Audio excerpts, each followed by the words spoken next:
And so we were trying to expand the universe in a bunch of different ways by making comics, CGs. One of the biggest challenges is making players aware of the fact that there's story. It has the capability to become something bigger, which we're excited about exploring eventually. Right now, Valorant agents are cool and they're aspirational. And we want players to see maybe themselves in some of these agents, or just pick Omen because he's a spooky weirdo.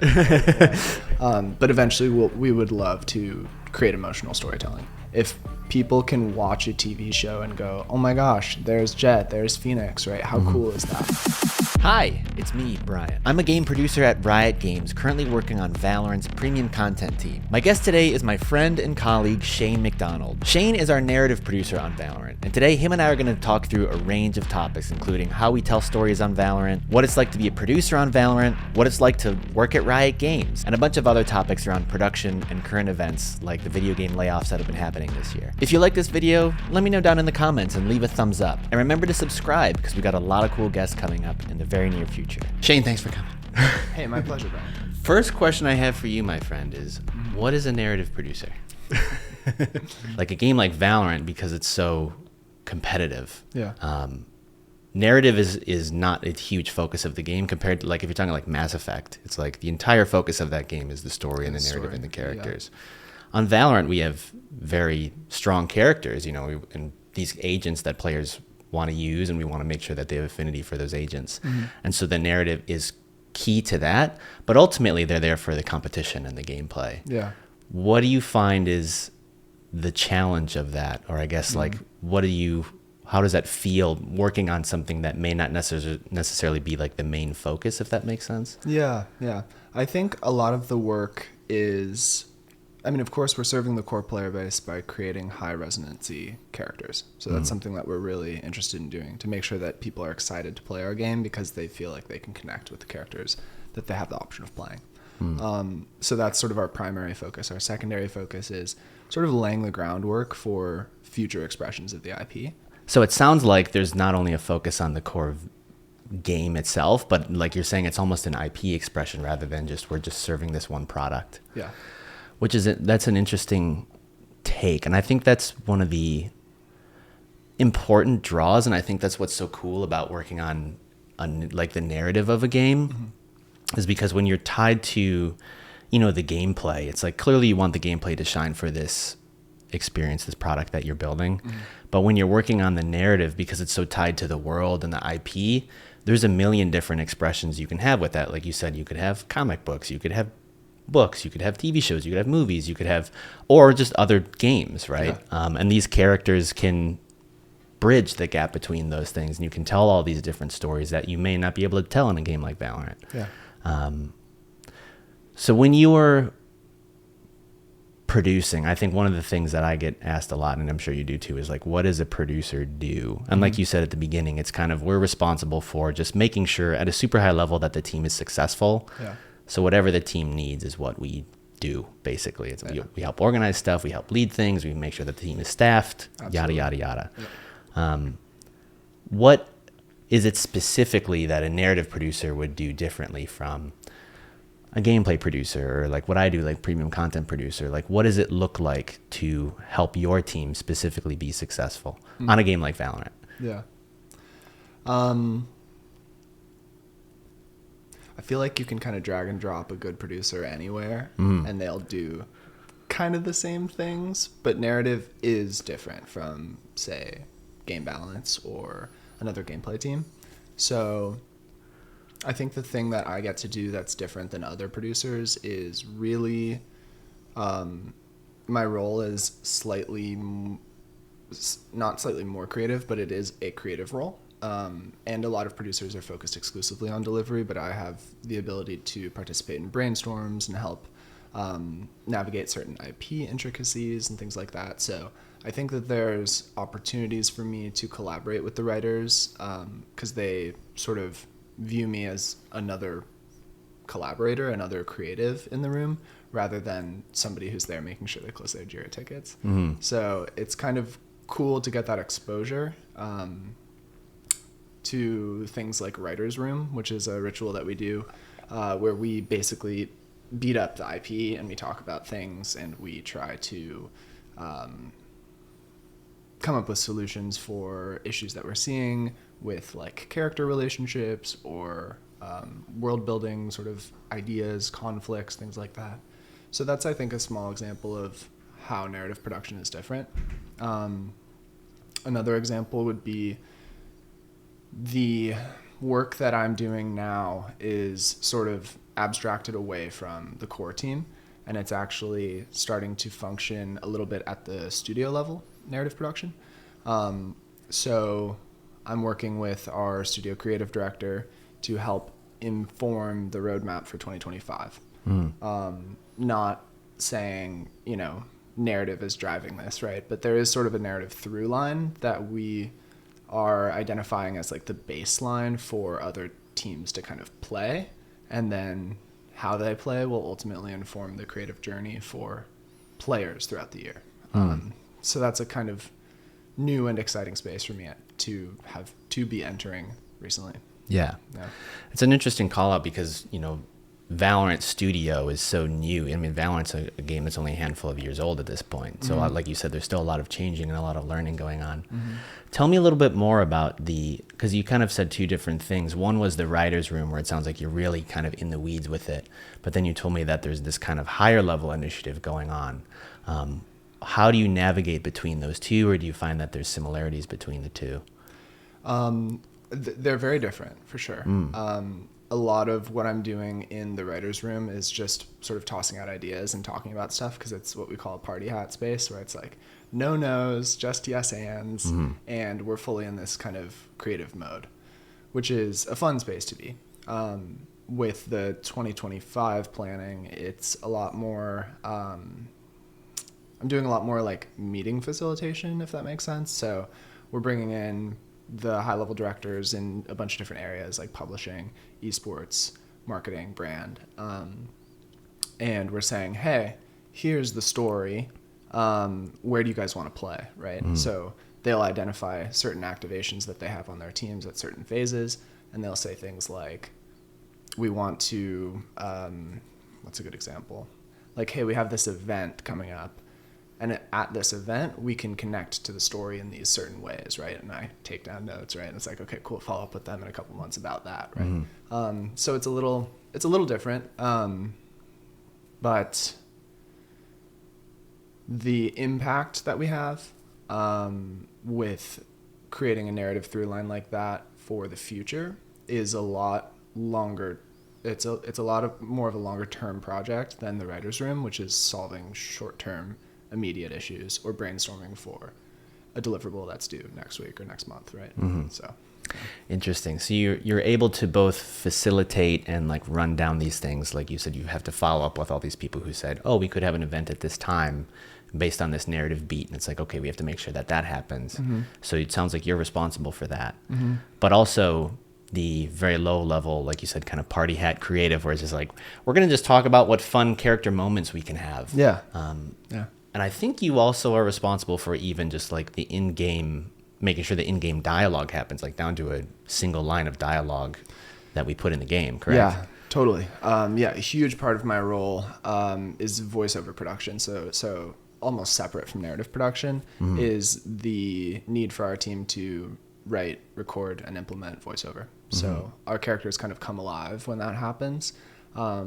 We write them down on paper for so many months, and then suddenly it's like, oh shit, this is real. And that's a really exciting point. But yeah, that's VO, which I sort of separate from narrative production because it does feel like two separate roles in some ways. I'm working with very different partner teams and disciplines, and QA gets involved, right? But for writers, it's less QA, less implementation, a lot more creative thought work.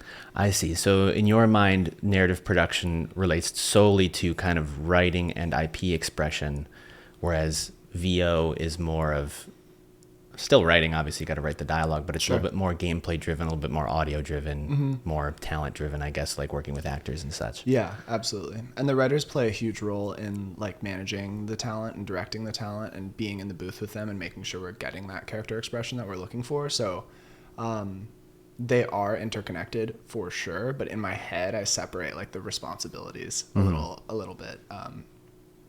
with a finer edge, I guess. Tell me more about what it's like being in the booth, recording with these. You said that the writers are able to direct as well, hey? Yeah, we always have a director.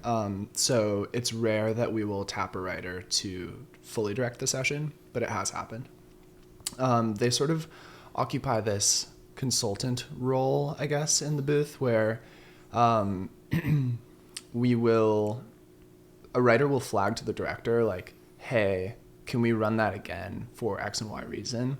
Or we're losing the authority on this character. Can we try a few more passes on these 3 lines with more authority, right? So they're really focused on, the director's focused on getting what we have written down as the thing that we want. And then the writer's like, cool, now that you're headed in that direction, let me tweak and guide and sort of shape the path as we move forward. So it's more of like a refinement role. And it's really exciting and fun. It's really cool to see.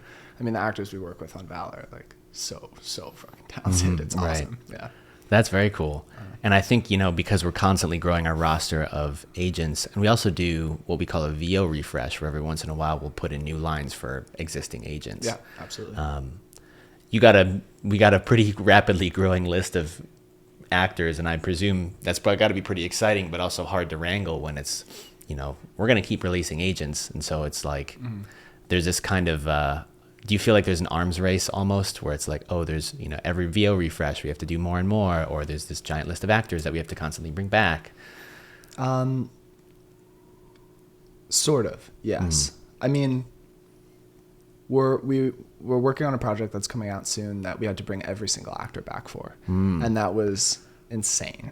So if we ever have to do that again, it will be really brutal. Yeah. So I hope we don't. Right. But I'm glad you brought up VO refresh, because VO refresh is actually a way for us to make sure that the scripts and the VO files that are in game don't get too unwieldy. Players mostly notice the new lines, but what they don't realize is that we also remove lines that we think either aren't hitting the quality bar, don't accurately reflect the character expression that we're looking for, or are just like not great lines. Yeah. So we do VO refresh, which is cool. It's usually between like 20 to 60 new lines per agent. But the agent scripts right now are like 360, 380 VO lines, which is a lot. And that's not including alts, right? You have going A, right? Yeah. So it's like, it's a ton of lines. Right. And yeah, VO refresh is our opportunity to like make sure that what players are experiencing in game is feeling fresh and new and updated, and character relationships are changing over time. So the landscape always feels like it's evolving, and that we care about it.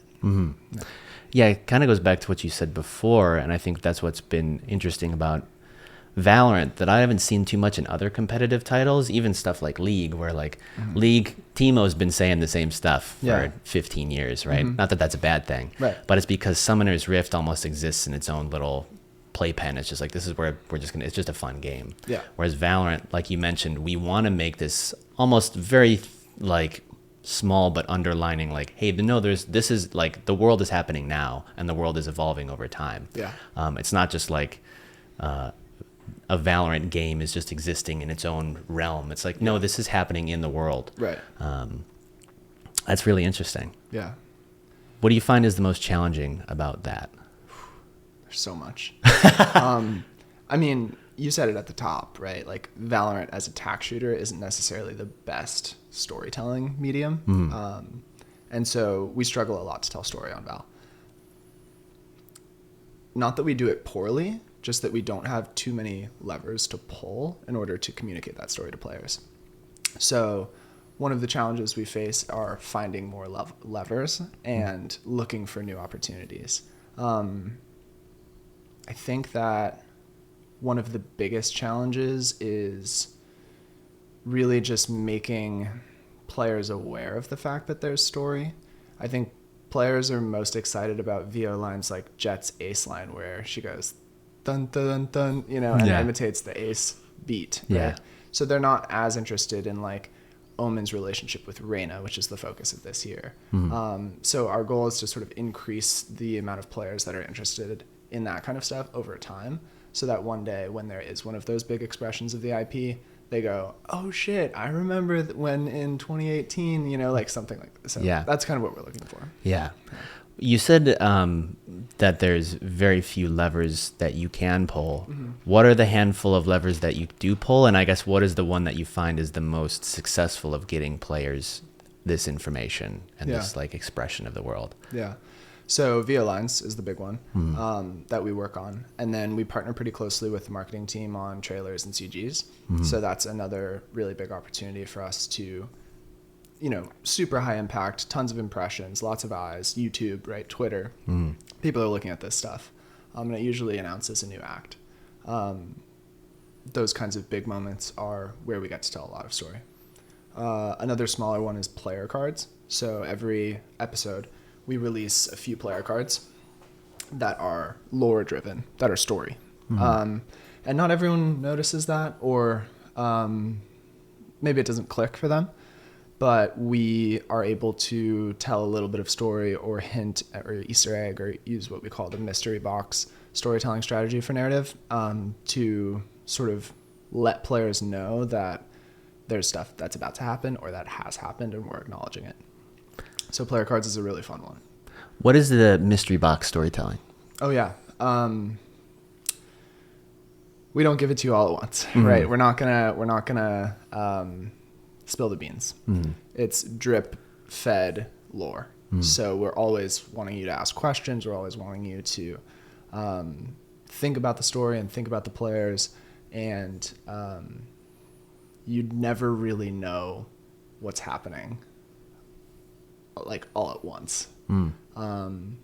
And we just think that makes for an exciting storytelling strategy. It's one of our creative directors like pillars for story.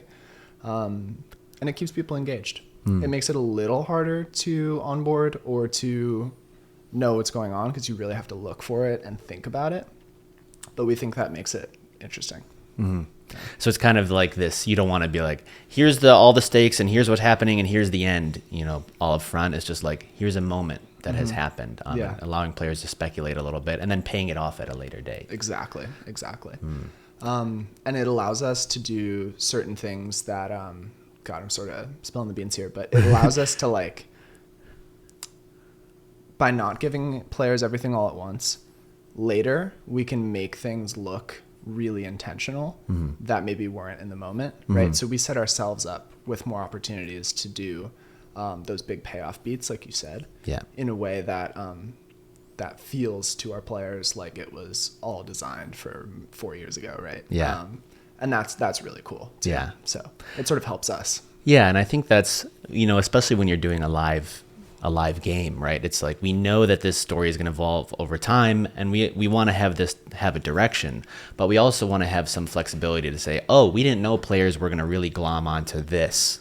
Like, I don't know, like when Gecko came out, it was just like, oh, everybody loves Wingman. So like, maybe we'll have make Wingman a little bit more of a centerpiece, which we kind of did in that trailer where Wingman goes into the Ultraverse or whatever it was. Totally. Yeah. And his relationship with Deadlock. Exactly. So it allows us to do that reactive sort of storytelling stuff, which is fun. Yeah. But you obviously still want to have the story is generally going in this direction. We kind of have a decent idea of okay, here's the big conflicts that are happening. And like you said, kind of trickling players along with, okay, here's the small beats that we're going to tease going throughout this. Yeah, exactly. Yeah, so that's a really fun way for us to tease things for players, to set ourselves up for success. And then the very last thing that we do to tell story is live story. Which is what we internally call the laptop and emails in Brimstone's office in the range. So in there you have things that you can interact with, and you can either read emails on his computer or listen to voicemails on his phone from other agents, which is really cool. And it's maybe not a ton of players interact with it, which we're okay with. It's for deep lore fans, but it has the capability to become something bigger, which we're excited about exploring eventually when the time is right and when it makes sense for us from a resourcing perspective. So I think that's one of the things that Valorant has done quite well, is we were very good at setting up, here's the world, here's the conflict, here's the stakes from day one. It was just like, hey, there's Radianite, this conflict is happening between like these two worlds. What's going to happen now, right? And so that's a really simple but really core foundational, like we can go a lot of places with that, like, you know, these different universes coming in and all these different characters who are fighting over this resource. And so I think it's nice when you have that kind of very simple but very open world to play in. And like you said, but it's hard to tell that story when most players go in and they go start game, right? And so how do you drip feed these kind of key beats that are happening? I think that, like you said, the biggest one that we get for players to digest that information is both VO, because they're going to be in game and they hear the, you know, sassy remark that Jet says, or how Gecko talks to Deadlock, you know, when they're on the same team or whatever it is. But I think, you know, where we've told our biggest kind of lore beats and character moments have been in the marketing CGs. I think so. What has been your experience trying to run something like that down and partner with those teams versus something more in game, like the VO refresh or Brimstone's office? Yeah. So it's always going to be trickier when you have other people involved, right? That said, our marketing team is fucking amazing. They do really cool stuff. So it's always really exciting for us to be able to partner with them. And they have marketing writers who write their scripts and which got turned into CGs. But we do have a sort of like COP relationship with those folks. And so they will ask us for revisions or edits on their scripts. And then we will be able to sort of affect the way that the CG will land in terms of the longer narrative through line for the year. So not everyone always has the context. So to be able to bring those folks into the fold when they're working on projects like this is really exciting, because then they get to sort of play in that sandbox, which ultimately creates this like cohesive moment for players throughout the year. So they're awesome collaborators. They make awesome shit, but they are on a different team. So it's very different than VO Refresh or Live Story, which is like fully controlled by us. And we have all the resources to do what we need to do. So yeah, it's fun. I mean, they're great. Yeah. It really like, and I think over time too, we've started to see the value of story in those kinds of beats really pay off for us, where your average player who's just, you know, who plays Jet because they're like, I want to stomp noobs, is like, oh shit, like Jet is sort of not two-dimensional, and it actually has different aspects of her character and her personality, and like she's not just this rebellious like go get him kind of person, but like she and Phoenix have this sort of rivalry, and like, you know, you start to tease out the I don't know, the complexities of things, because you have the ability to do that with CG. So yeah, that's awesome. And so you find that players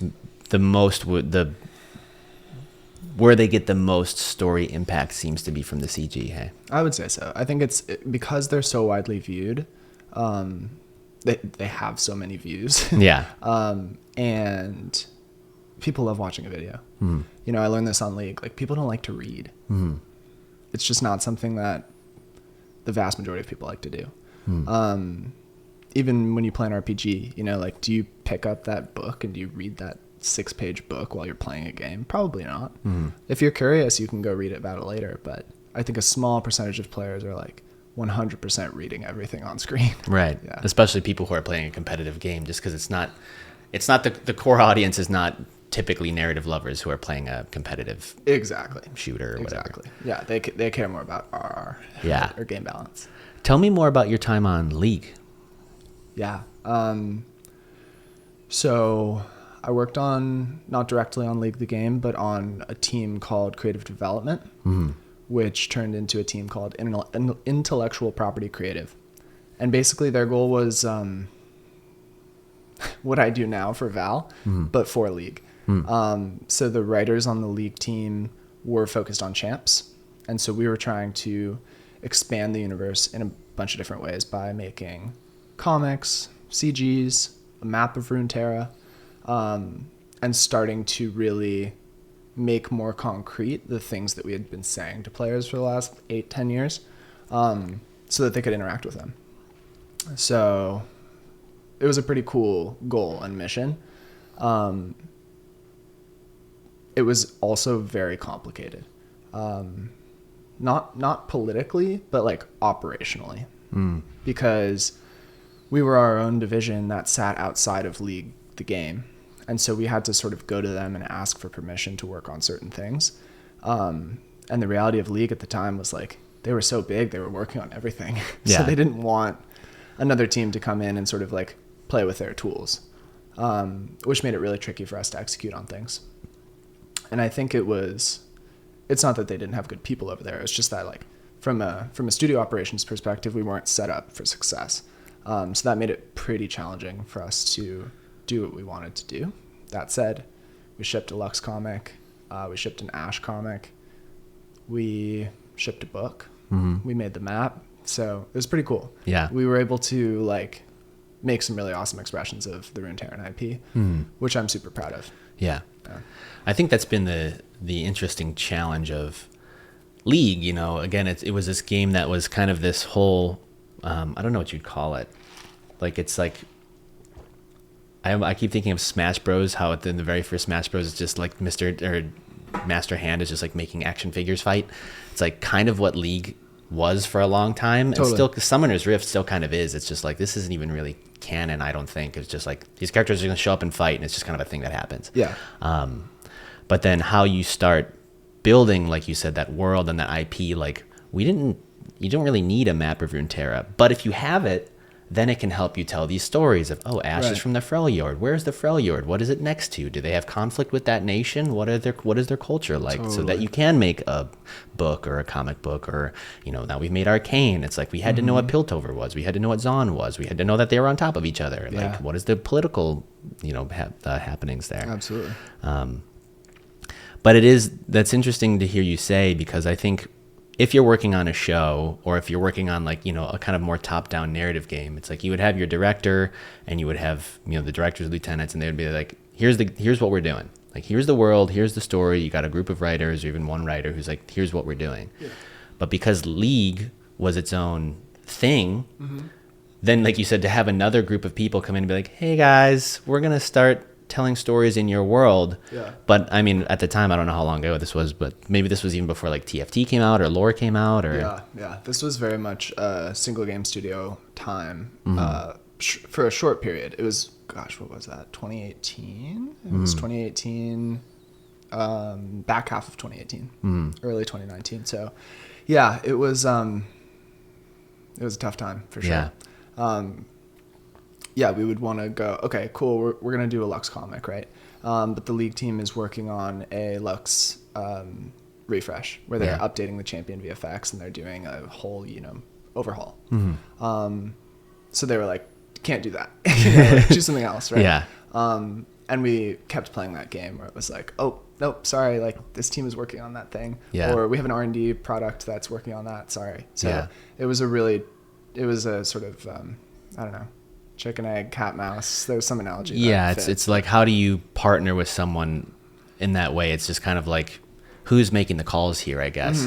But it sounded like you guys always were able to defer to the game, which I think does make some sense, where it's like, hey, the game is the thing that the players are interacting with the most. 100%. But it's also tough because, like we talked about, like, IP is so important, because there's all these different expressions that you could potentially do of the IP, or even just help building affinity for the characters of, like, hey, this character that I've been playing in League for, you know, my buddy back in high school, we would play all the time, and he actually got his dad into League. And it was really funny because he would exclusively play Ash. Amazing. That was it. And I think to this day, he's still playing, like, 15 years later, and he just plays Ash. And he used to click on the abilities to shoot them, and we were just like, it's so funny.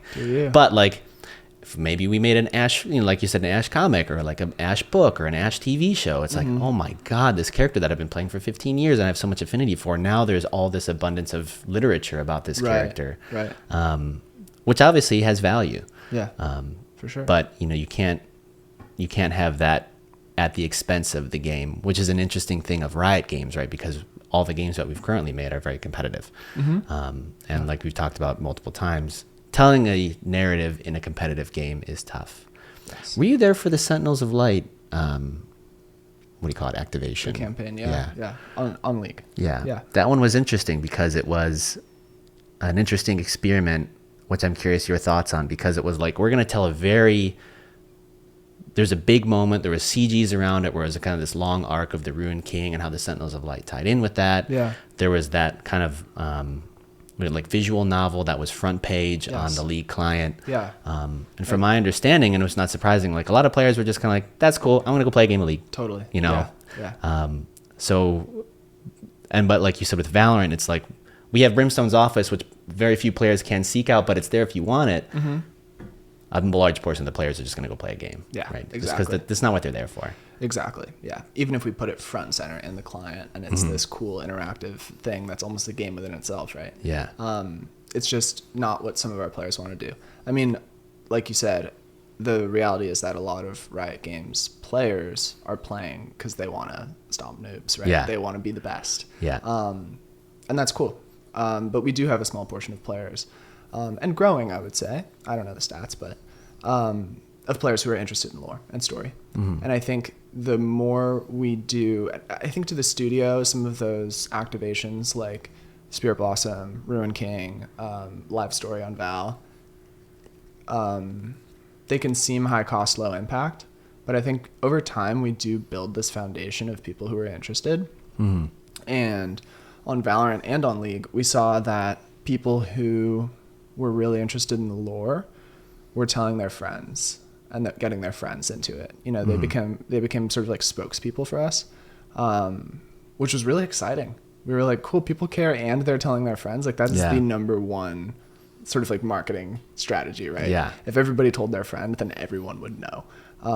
So that really excites us, and I think is something that we will hope to see continue in the future. But it's really not until the big expressions like Valcane, right, comes out, whatever that may be. Is, Yeah. So because it just has the potential to reach so many more eyes, right? Yeah. People will stream stuff on Netflix. Not everyone's going to go to the website to read a story or interact with a story in a client or whatever. Right. So, Yeah, and I think that's the interesting thing about Valorant as well as, and even something like League and most Riot games, I would say, is the barrier to entry, especially for Valorant, is relatively high.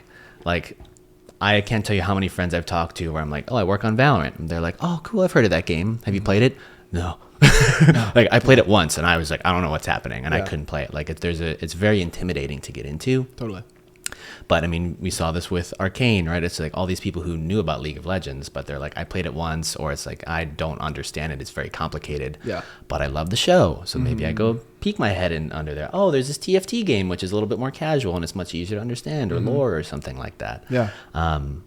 It is the value of the expression of your IP and the value of good storytelling and the value of good world building and the value of having interesting characters is, can always transcend the game that you're potentially working on, and it can always bring in new people. And I guess it's a question of like, did people who watched Arcane but do not play League, is that good? I would say yeah, because it's like now they're fans of the Riot IP. Like, if you're thinking from a strictly business perspective, maybe they buy a T-shirt, maybe they buy a Jinx statue or something like that. Totally. Or like you said, they just tell their friends like, hey, this is a really cool show, and then maybe their friend plays League or whatever it is. Yeah, hey, you like anime? You should go watch this show, right? Exactly. And they might never step into game, but they were building that baseline of fandom. Yeah. Which is really exciting because when we make games, we're only targeting a certain portion of the population, right? I think for Valorant, it's like men and women 16 to 24 or something like that. Yeah, exactly. Right? And League is probably somewhere similar, but League players are a little older. With a TV show, we can bring people into the fold who are like, oh, I just like anime. Or, I just like TV, right? How cool is that? Yeah. To reach more players and to tell our stories to those non-player players. I don't know, to our audience. Right. So.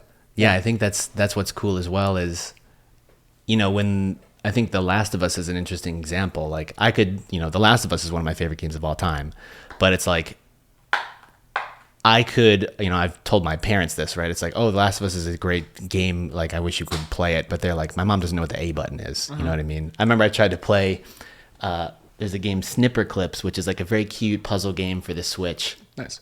And my mom is not a gamer at all. And I remember there was like one Christmas we were hanging out and I'm like, I want to try and play this with my mom, just to like bond and like see if she likes it. And like the game started, I'm like, press the A button. And she's like, yeah, totally. I'm like, oh, right. Like this is a completely different language. Yeah.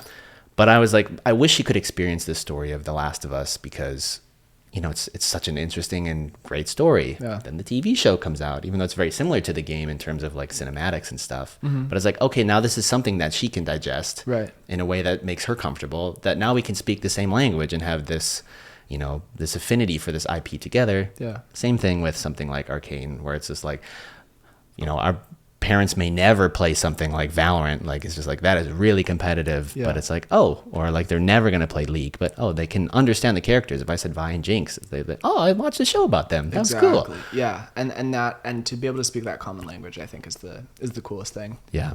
And to sort of tie things together, you know, you asked me like the value of narrative and what we were doing on a game that doesn't really have all of this storytelling potential.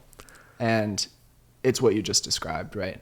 If people can watch a TV show and go, oh my gosh, there's Jet, there's Phoenix, right? How cool is that? Yeah. It's something that we're really trying to do. Create that affinity. Like people who watch the TV show Last of Us and play the game The Last of Us have for Ellie and Joel. Right? Yeah. We're trying to build that type of, and that's a super emotional game, right? Yeah. It tugs at your heartstrings and show too. So we're trying to get to that space, you know? Right now, Valorant agents are cool and they're aspirational. And we want players to see maybe themselves in some of these agents or just pick Omen because he's a spooky weirdo. Right? But eventually we would love to create emotional storytelling. And we do that in the game, but it's something that we're really excited about. Yeah. And it is interesting because I think, you know, creativity is always, you know, it's a cliche at this point, but creativity is best expressed with a lot of constraints. Whereas just if I'm just like, make a story about anything, you can have any medium you want, you could have as much money as you want. It's like, what the hell are you going to do? Yeah. But if it's like, hey, you need to tell a story about these interesting characters and their dynamics together, but you can only do it with 2 or 3 lines they say to each other at the beginning of a game and in Brimstone's office, figure it out. Yeah. It's like, it's kind of a cool challenge. It's really difficult. And also most players may not even really care. Yeah. It's just like, how do you make them care? Right. Or how can you really lean into the players who really do care about these things? All the people who cosplay and they love these characters that we've made. Oh my gosh, yes. Yeah. Totally. Yeah, no, those types of fans are really like the people that we make this stuff for. Yeah. Like, you know, Brimstone's office is for them. We had a cosplayer reach out recently who was confused about Jet's hairstyle. And she was like, hey, I'm doing a cosplay for Jet, but does Jet wear a bun or does she have short hair and a ponytail? Like, I just don't know. And so I went through with Mo. I went through all the player cards, all the player-facing art that we've had of Jet. And it varies. It's both. Yeah. Which I think is like, this is kind of stupid, but I think it's sort of storytelling, right? Like, of course she doesn't have her hair the same way. Yeah. All the time. You know, you can't do that, right? So I think that's fun to sort of like highlight, you know, and we ended up not responding to the player just because we weren't aligned internally. Yeah. But you didn't want to send a mixed message. Exactly. I didn't want to say, you know, messy pony. Yeah. And then there's, you know, 30 artworks with bun. So, but it's just it's a cool example of like live, our characters are live. You know? And that's really a fun space to play in. Yeah. Because like you said, like Summoner's Rift, Pit's brother against sister, right? Kale and Morgana fight alongside each other. You know, it's not canon. Yeah. And I think Val made a really good choice with the Mirrorverse IP because it allows us to explain the combat. Even if the majority of players are like, Alpha, Omega, what? Yeah, who cares? I just want to shoot people. Exactly. We have like a MacGuffin for that, right? And I think that's really cool. Yeah. Because we doubled down and we wanted to solve that problem. You know? So, yeah, I don't know. And not talking specifically about any of the features that we're doing, so maybe this is a hard question to answer, but like, what is it that excites you the most about your current role and what are you looking most forward to? Yeah, that's a good question. I mean, the answer is like fucking everything, right? I think I'm excited for some stuff because it's exciting to me for career development, right? It's new spaces or it's opportunities that allow me to grow skills that I've been wanting to grow. And then I'm excited about a separate group of things for players. Yeah. Right? A live story redo eventually, right? Would be really cool. But yeah, I mean, the thing I'm really focused on, and it probably falls more in the first camp of career growth opportunity, is the 2025 story stuff. For the last, 2 years, it's been like our creative director and narrative lead in a hidey hole, writing this stuff, coming up with it, communicating it, and people will sort of plug in if they can. This year, for 2025, is the first time we're grabbing thought leaders and senior leaders and directors from all around the organization to go, hey, here's where we want to go. Tell us what you think is good about this. Tell us what you think is bad about this.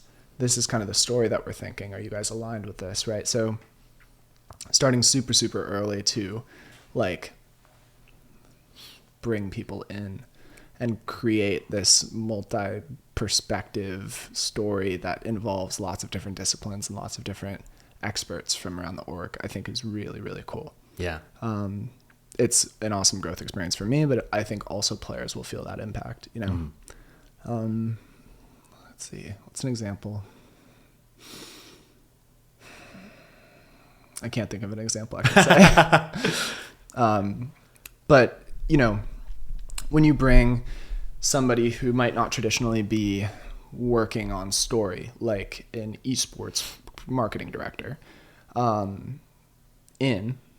They're smart people that have storied careers, and they're like, oh shit, you guys are telling that story? Cool. Here's how we can help amplify that.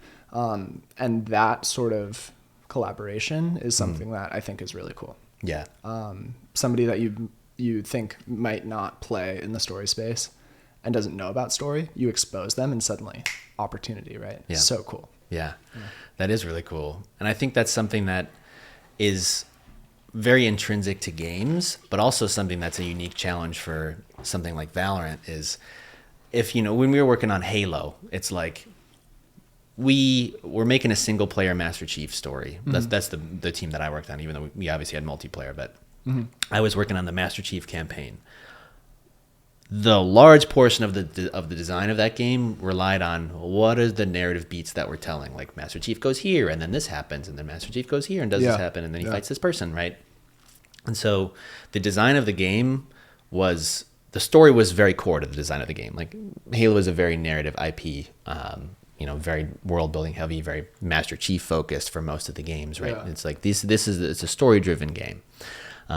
Same thing, you could say the same for like God of War, Last of Us, what have you. But even with that, you know, it's still highly collaborative. It's not like the director says, here is the script. It has every single gameplay beat in there. It's like, no, the director will be like, hey, there's got to be a boss fight here. Right. Master Chief has to have this conflict with the pilot at this point. Fucking figure it out, right? And then we'll just like, oh, well, this gameplay beat just happened. Like Master Chief just fell out of a pelican, so now he's got to be beat up in this cutscene or whatever. Right? There's a ton of collaboration and things you have to figure out when you're making a game like that.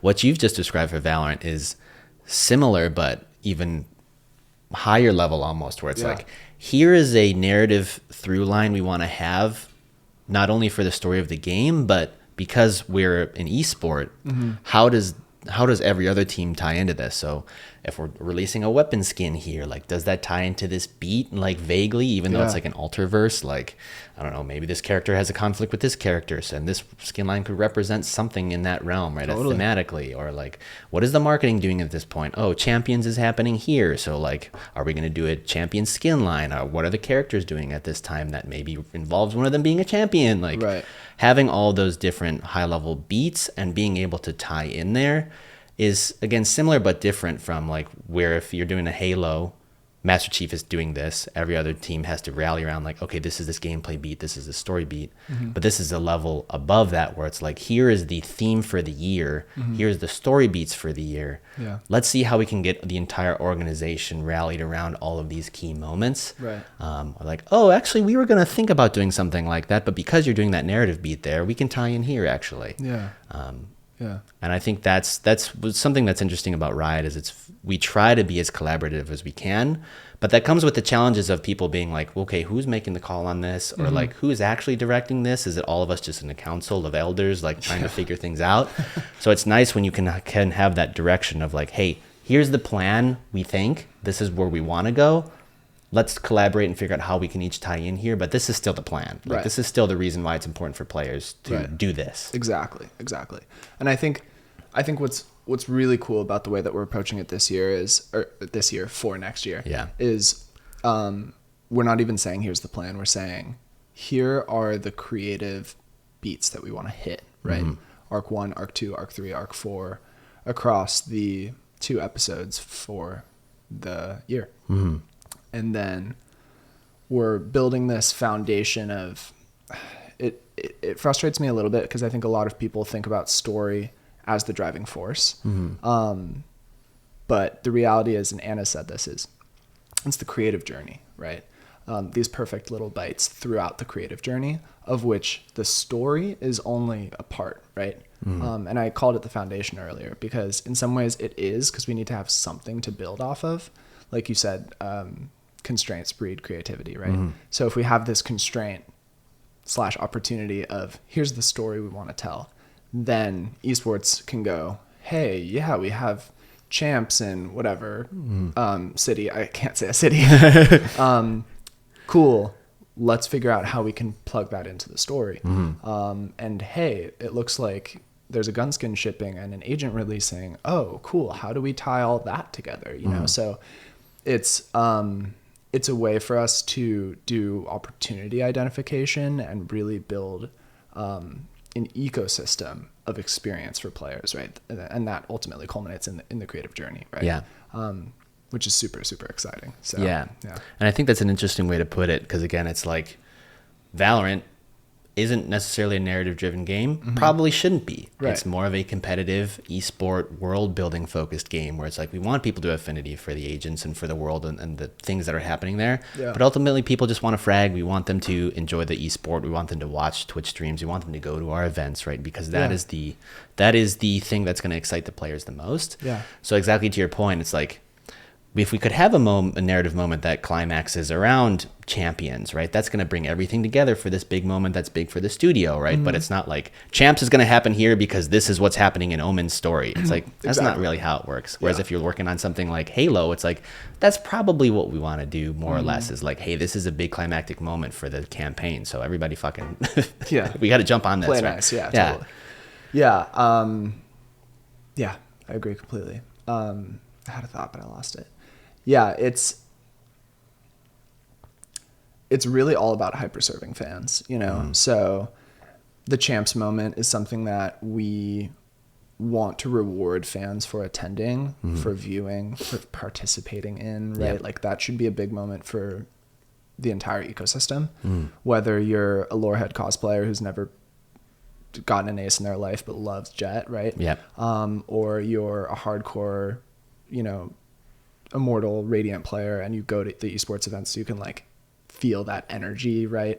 Or you're a filthy casual who's hard stuck iron and you just love the Ares, right? So you buy it every round, you know, like every type of player should be rewarded at these big moments when we deliver these perfect bites for players. So yeah, it's really fun. It's cool, man. There's one thing I wanted to talk to you about is you mentioned at the beginning of this episode, I guess, that you think that a good producer can be kind of deployed to any team. And I'm inclined to agree with you for the most part, but I do think that there are certain tools, like there's high level tools that a producer should have. It's like you have to collaborate well, you have to know how to facilitate, you got to know how to like track work, you got to know how to work with stakeholders, you got to know how to communicate, yada yada yada. Like there's like these high level things where I'm like, I could like a good producer could deploy to a team and do pretty well. But I think there's also you know, certain producers will have an interest or an affinity for certain content. Like, for example, I think a gameplay producer will need different skill set from an art producer, or like a narrative producer who will need a different skill set from a tech producer. Yeah. Because, you know, I find a lot of tech producers, like, they might come from a computer science background. They know how to write code. They know what people are talking about when it comes to like the back end services or something. Yeah. If I went over there, I'd be like, I don't know what the fuck these people are talking about. Totally. I could be like, I don't know what this user story is, but I can help you guys run it down. Right. But I think someone who would understand that realm much better would probably be better served for that space. 100%. Versus someone, again, who's like, might have a design background, or, you know, someone like me, like I have, you know, a film background. Mm-hmm. Obviously, we're doing this podcast right now. It's like, that's something that I understand, which is why I've typically worked in narrative production, art production, gameplay production. Like, those are my realms. Yeah. If someone was like, hey, Brian, you have to go work on back end services, I'd be like, Totally. I could do it. I probably wouldn't be very happy. And also, Yeah. there's surely someone who's going to be way better at that than Yeah. me. But also, one of the main focuses I had on Halo was I was the producer of our combat team, which was what we called the enemy AI, and enemy and friendly AI. Nice. And that was very engineering focused, and I can't write a line of code for my life. Mm-hmm. But what I really liked about that team was it was gameplay driven. We had a lot of designers on there. We had artists on there. We would make basically the friendly and enemy characters, so the elites and the grunts and the brutes that run around and shoot Master Chief. Hell yeah. That was the Which were always great, by the way. I feel like the AI was always pretty strong. I could do a whole thing about the Halo AI. They're probably some of the best AI, you know, that have historically been made, for sure, for games. I mean, I remember like early on, 2004 or whatever, Yeah. like it was great. Yeah. You know? They would crouch and hide behind stuff, and I Yep. was like, oh shit, this is Yeah, hard. it's a really, really robust kind of AI engine, I guess you could call it, you know, in the proprietary engine. There's a guy, our engineering lead, Robert Kingsley, loved him to death. He was a great guy. He's still there. I think he's still making Halo. He's great. But I remember he came in when 343 started. He was one of the first folks at 343, and he came in and he's like, I have no idea what this tech stack is. I don't think a lot of people know that, like, when Bungie left to go make Destiny, and then 343 was founded to take over Halo, a lot of people in there had never made a Halo before. They were just kind of like, here's the Halo engine, figure it out. Cool. And so he was just like, all right. And so he wrote something called the Technonomicon, where he literally just like went through the engine and just went through all the AI code and was just like, how does this work? And he spent like months and months and months documenting it into what he called the Technonomicon. But, you know, so I learned a lot from him in that realm of what AI engineering and what AI behavior creation means in Halo. And I'm sure it's different for most games, because AI needs to be different in most games. Like in Mario, the Goombas walk at you, and that's kind of all they have to do. Yeah. But our big initiative on Halo was we have a very robust AI. The way that the AI is set up, it's open world now. How do we do that? And so the big initiative was basically refactoring the AI to recognize, like, Master Chief's like 2 miles away and he's sniping you. What do you do? They never had to deal with that before. Yeah. We also never had stealth in Halo before. And so we had to write basically an entire stealth behavior system where it's, I don't know if anyone really notices this, but if you enter an engagement in any previous Halo, the AI know where you are at all times. You're hiding behind something, it doesn't matter. The AI are omnipotent. They know where you are. Cool. As soon as you engage in combat, we had to rip that out and create an entire new system, which is like, one of these guys sees you, this other guy doesn't, or like this guy thought you were behind this box, but we have to have him recognize that if you left, he still doesn't know where you are. He's going to go look behind that box. So all that to say, very robust AI tooling. Yeah. But I came in there not knowing anything about that. But because it wasn't necessarily tech focused, it was, in my mind, it was more gameplay focused. And it was just like, oh, I can understand that we need to tell this elite to hide behind a box. So we have to write a behavior that says, if Master Chief is sniping you, hide behind this box. Like, I can comprehend that in my tiny producer brain. But, you know, to your credit, like, that was a very engineering focused, I guess, team that I really enjoyed. Like, I had a ton of fun doing that, and I learned a lot from that. Yeah. So I think that goes to I'm kind of saying two things at the same time, but it's like, I do think that a decent producer can be deployed to a team and be successful.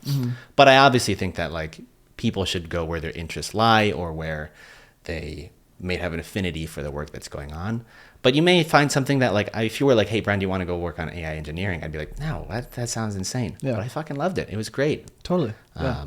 And I honestly like, I think that is an important experience for producers. Yeah. You know, to go work on a team that you might not think is the right fit for you or that you're super, super interested in. I think it makes you more well-rounded. And I think that it allows you to grow. Yeah. To just hand wave it, right? But it's like it's really important. I mean, I had a similar experience on Legends of Runeterra. Was not a card game player, was not a game design producer, was not an engineering producer, but I had to do all of that stuff, and I think it helped me realize what I didn't like, but also it helped sort of shore up that baseline production comprehension that you need to like be a good, well-rounded producer. And I think when I said a good producer can go anywhere and like function, I think that's more true for entry and mid-level producers. I think when you get to a senior level, you're best deployed with your, like, people used to talk a lot about breadth, right? And like, you know, be a multi-talented, right? Yeah. Like be Jack of know all a little, trades. yeah, exactly. Yeah. And now I think there's a lot more focus on, hey, you're good at this thing, get really good at this thing, you know? So I think as you grow and develop that breadth, you start to find your depths, and then that's where you should deploy. That's where you should apply for a role. Yeah. Because I think you start to, you know, contribute some significant value. Yeah. Yeah. I think that's a really good point that you've said, which is it's kind of both, right? It's like you should have an affinity for a certain discipline or genre, whatever it is, and you should be able to have that skill set, and you should be able to like what you're doing.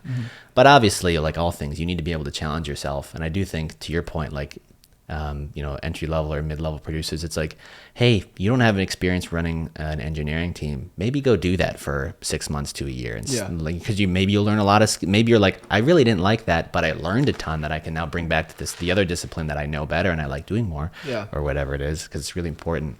I think the senior point is interesting because I think it's also both ways, where it's like, if you're a senior producer and you're coming into a team, you have to be able to be pretty high impact pretty fast. You kind of have to know what you're doing, how to help the team, because the last thing you want to do is come into a team and make things worse. Like, that's the producer's worst nightmare. Or waffle for 6 months and be like, oh, I don't know what's happening. You know, I'm just going to sit and observe. Right. Yeah, you got 3 weeks or 4 weeks. Yeah, exactly. But all that to say, there's also a point where if you're a senior producer, there's a lot of times where they're like, hey, this team's really struggling. You're the most senior guy we got. Figure it out. Totally. And it's like, okay. Yeah. And that happens a lot when you're a senior. You know? 100%. Or even mid-level. It's like, hey, this guy just left. We got to hire somebody for in 3 to 6 months. Yeah. You got to do this for that period. It's like, okay, cool. Yeah. All right, I'll figure it out. You know? Right. Because I don't think the studio or your employer will be like, will make that call for you and go, hey, you know, you should really learn this other thing that you're not interested in, right? It's usually something that happens that emerges as a, oh, I guess I do this now. Right. Or, you know, it's not something, or you go, I'm going to intentionally, which is super risky and I think very uncommon. You go, I'm going to go apply for a job doing this thing that I don't think I'm going to like to get that experience, right? And that probably doesn't happen. Yeah. It's usually some emergent need. Where the studio goes, hey, we're going to allocate you to this team to do X, Y, and Z. So yeah, it's just something that happens, I guess, throughout your career. Right. Like, did that happen to you for the AI team? Did you apply for that, or was it just no? Like, yeah. And it was kind of a happy accident where like I started in narrative production at Visceral, that got shut down, and I was like, shit. I actually went to 2K for like literally 2.5 months, and then they laid off half the team, including me, and I was like, shit. So that's a good introduction to games, getting a studio shut down and then laid off within like 3 months of each other. Yeah. And so at that point I was just like, I don't know, I want to work in games, like I have a master's degree in this, like I don't know what I'm supposed to do. And so it was obviously a really tough time for me. But the funny thing is I was at 2K and I was miserable. Like I kind of knew, like I should have, looking back, like were I not so naive, I'm like, I'm not making it here. Like this is not good. Gotcha. But I remember I was narrative producer there. I was trying to help. There was one narrative producer and I was kind of her associate producer at the time. And I was hired to help her. And I remember I was on a one-on-one with her and she's like, I'm not going to lie. We saw you as an opportunity hire because we saw you were talented. I don't know what to do with you.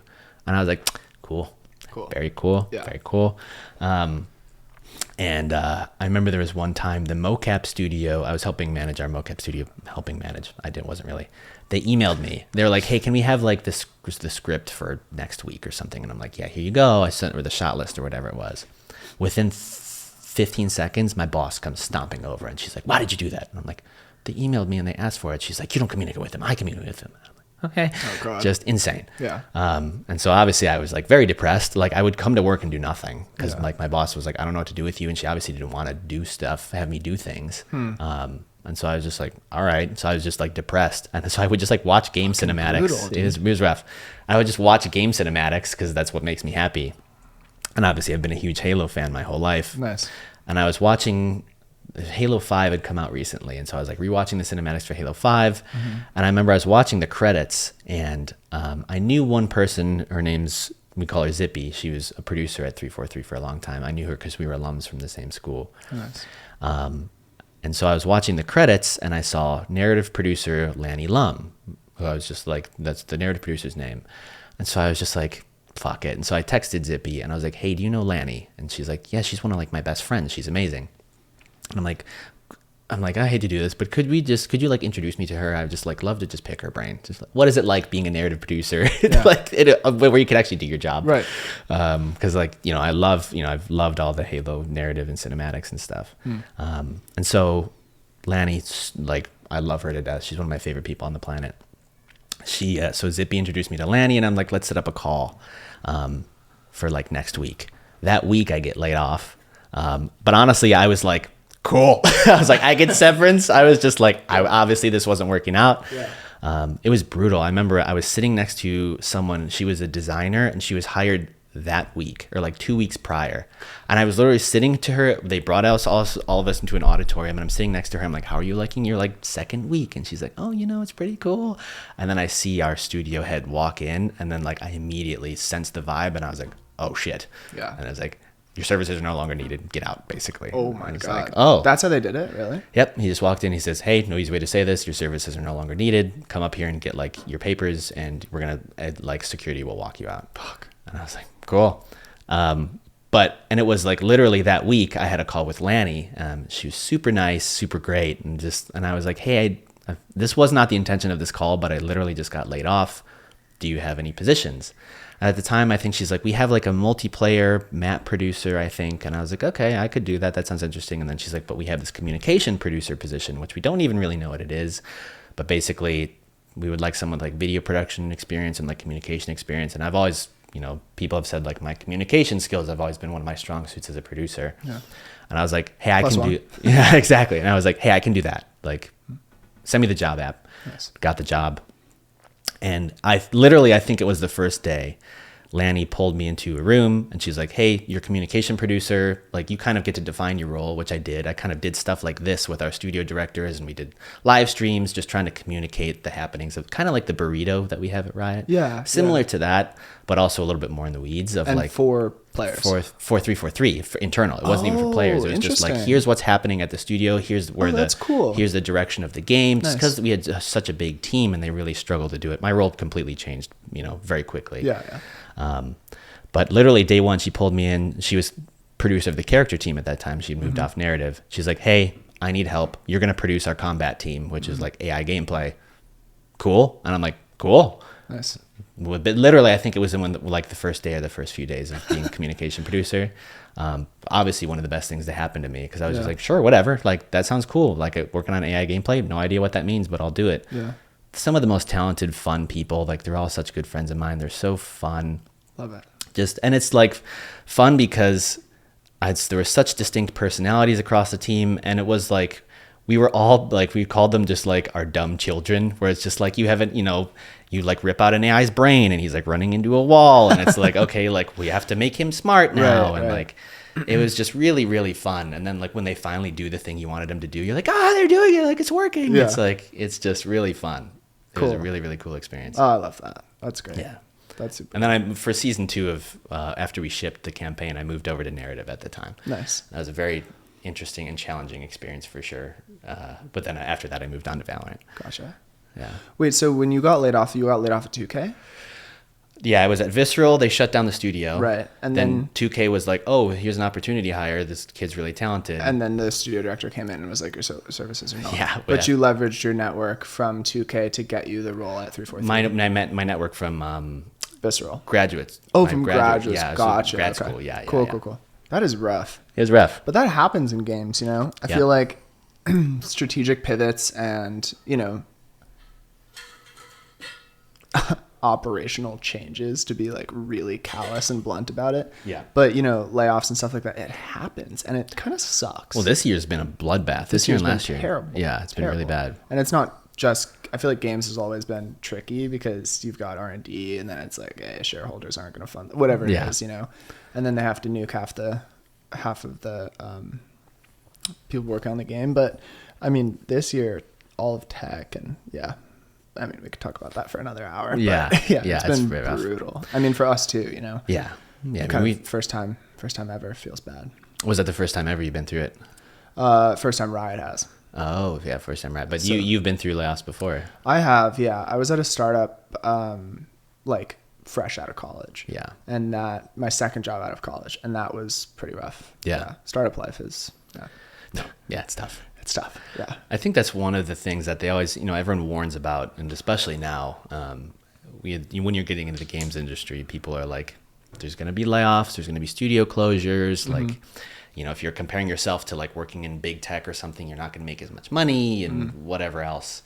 And then everyone always asks this existential question of like, is it worth it to work in games when there's such volatility? And I remember when I was, you know, when I was in college, I was having a really tough time anyway, just with life. Yeah. And College is hard. College is hard. I think a lot of people, and that's one of the things that always fuck with me. People are like, college are the best time of your life. And I'm like, really? Like, I'm miserable. Yeah. I mean, I think looking back, it's easy to be nostalgic, but in the moment, it's a battle. You know? You don't have your parents for a lot for a lot of people, and you know, you're figuring shit out on your own for the first time. Oh yeah, it was brutal for me. It was really tough for me. Yeah. But I remember like, and then I was in film. I was studying film at the time, and one of the big reasons I turned away from film was we had this program called Inside Hollywood, where they would send students out to Hollywood out here. And we would meet with like different studio producers and filmmakers and stuff, just to be like, what's it like in Hollywood? That's cool. And I remember at the time I was like really having doubts. I wasn't learning anything in film school because I made my own, you know, I was president of our film club with my buddy. Like we were making movies all the time. Nice. And then I'd go to class and we had a workshop where they're like, this is how you turn on a light and then you turn off the light and this is how you wrap a cable. And I'm like, I'm paying thousands of dollars for this. Yeah. Come on, speed it up. Yeah. This is not what I want to do with my life. I don't want to wrap cables. That's the weird thing about film is like, you got to start at the bottom and then you wrap cables and then you become whatever. I'm like, fuck that. And so we went out to Inside Hollywood. We met with this producer, and I'll never forget. I always tell this story. He looked like the most stressed person I've ever seen in my life. He was balding, he had hair, and then he was bald, and then he had more hair. And so it was just like this island of hair, and I remember I just kept staring at it. He's like ripping. Yeah, exactly. I was just like, why don't you just shave it off, man? Right, yeah. And I remember like we were doing like a Q&A with him, and I was already in like a fragile place. I was just like, man, I don't know, like this isn't what I want to do with my life. I was super anxious. And someone asked this guy, they're like, what do you like about your job? You know, like what is it that excites you about this? And he stood there for a moment, he goes, well, you just got to find that one kernel, that one kernel of hope that gets you through the day. And he was genuine serious about it. And I was like, Jesus fucking Christ. And so then I switched my major after that. I was like, no. Brutal. But even switching into games, I would say it's nowhere near as bad as film. Like film is tough. But it's still an entertainment business. It's still going to be profit driven. It's still hard to wrangle creative on a budget. Yeah. What do? If you have a small budget, you have a team working on a game, like you can't find the fund or the fun or the funds. What do you do? It's like a lot of times it's just like, hey, it's just a monetary decision. We don't have the money to support this team anymore. Sorry, guys, we've got to shut down the studio or whatever it is. Sometimes it's, people would argue it's driven by greed and shareholder profits, all that stuff, which is also surely true. But the long story short is it can be a volatile industry. Yeah, absolutely. And I think one of the things that I had a lot of anxiety about, and I don't blame people, especially these days, is like, is that worth it? Like, are you willing to accept this risk to go into this this industry? And are you willing to accept the fact that it is kind of a meritocracy, and some of it is also just kind of like who you know? It's like getting into it is hard. You have to be personable. You have to be able to make connections. You have to be able to work with people and, you know, just be a good person to be around, because people are going to want to work with people that they like. Exactly. But also it's like, are you going to be able to execute? Are you going to be able to do this job? You know, it's not going to be something where you can sit back and be cushy for a while, because that people are going to sniff that out. Right. Are you willing to accept all those risks, with the benefit being, you know, if you're really passionate about this work, as pretty much all of us are to work in this industry, Have to be. you have to be, and you have to be excited about the work. And it's like, are you willing to make an impact that you want to make? I've loved it. Like I've been doing this ever since I graduated, obviously, and I can't see myself anytime in the near future doing anything different. But it is somewhat risky, and it's like, you got to be able to, I think the long story short of what I'm trying to say is, I think at the time I look back and I was anxious and afraid and, you know, nervous, and I would, you know, skitter away from anything that was, you know, that made me feel uncomfortable. And I think one of the things that I learned from games, and I think is now a life tenet of mine, is like, you have to run towards things that scare you, and because that's what makes you stronger. It's not that you run away from the things that make you weaker. It's like, you have to face the things that scare you, because life doesn't get easier, you get stronger, is basically what I'm trying to say. And I take that literally with bodybuilding and stuff like that. Like, that's why I like doing those things, is you get more, you can persevere through these things. You build your resilience. And I think that's one of the things that I've taken to heart too with working in games, is like, I love doing this. I care deeply about the game we work on. I care deeply about the team. You know, I care deeply about being a good leader. And it's important to me that I'm constantly being held accountable for that, and that I'm challenging myself, and that I'm challenging the team, and we're all growing together. And I think that accepting the risks within that are worth it, because it's what makes us better and stronger as people. Otherwise, what are we here for? Yeah. You know? Absolutely. I think I hold the exact same perspective. Yeah. But it's funny how long it takes to come to that conclusion yourself, right? Because you can preach the adages, you can tell people just getting into the industry, all the things you just mentioned, but like, it is something you have to live through to learn. And that's something that I've learned too at Riot, and just in my career in general, in college too, is like, you gotta do it. You know, you gotta do it to realize what it is, and then to learn from it. Yeah. I think, like, as weird as it is, it's like, I think some going through those layoffs at the beginning of my career was some of the best stuff that could happen to me. Obviously it was terrifying at the time, but it's like, cool, now I know what that's like. I know how to navigate it. So when the Riot layoffs happened, I was obviously terrified, but it's like, I've been through this before. I can figure it out. Yeah. And I told my buddy, you know, and when I got laid off from 2K, I landed on Halo, which was like a dream come true. Like, literally, I was crying when I was like walking in those doors. I was just like so happy to be there. I loved it to death. It was so great.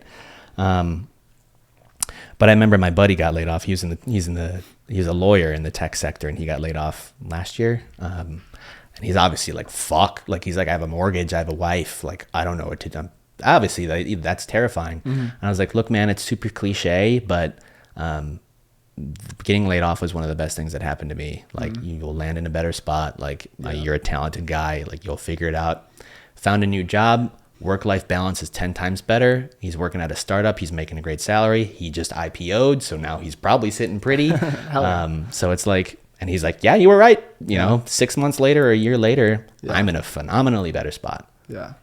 So you never really know. It's true. It's true. We're getting to this sort of philosophical stage, but I think, sometimes forced change can be super, super valuable. Yeah. Because it's hard to go, I mean, I was working on, and I just mentioned this super briefly, but I was working on Legends of Runeterra, and I said I was not a card game player. I was not an engineering producer. I was not a game design producer. And it was really the wrong fit for me. And I should have left earlier than I did, but the team getting downsized and me moving to Val as like a forcing function was something that happened earlier than I would have made happen for myself. And I think that was so important as number one, as a learning experience, but number two is like getting me to realize that I had learned skills that I really wanted to learn, but didn't realize I was learning in the moment, or I'd had experiences that were terrible in the moment, but looking back, they made me stronger, right? They built that resilience. You know, having a shitty manager, working on a team that you don't love, working on a discipline that you don't love. So yeah, I think those kinds of experiences are super valuable. Mm-hmm. Yeah, for sure. How long were you on Legends of Runeterra for? I was on Legends of Runeterra, deep COVID, 2 years. Oh, wow. So you're there for quite a while. Yeah. Or a year, 9 months or something like that. So you went from CDev to lore. I went from CDev to IPC to lore. Yeah. Mm-hmm. Got it. Yeah. Interesting. To Val. Yeah. It's weird. It's weird the way that stuff works out like that.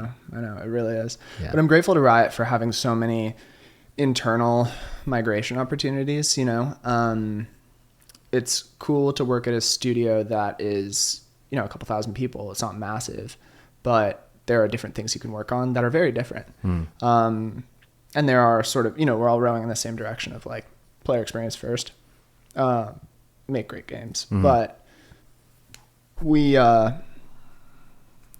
have so many different types of subcultures and kind of like communities inside of Riot, all under this umbrella of what I said before. So yeah, it's just, it's a really cool space for exploration, I think I have found. And I don't know if that's the right approach, right? A lot of people join Riot and like work on the same team for 2, 4, 6 years, whatever, and then leave.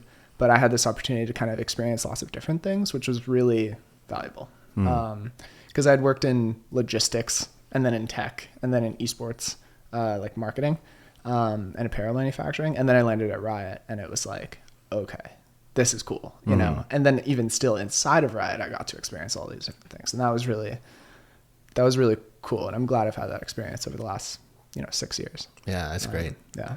I think that's one of the big reasons why I wanted to come to Riot was, all the other studios I've worked on, like at Visceral, we had Star Wars and that didn't work out. We got canned. Like at 343, we just have Halo, which I love Halo, but it's like we had one game. Just like, that's what you're doing. Right. And even when I was like, hey, I'm interested in moving to narrative, it's like that was a thing that could only happen at a certain time because, of we have to ship the game and all this.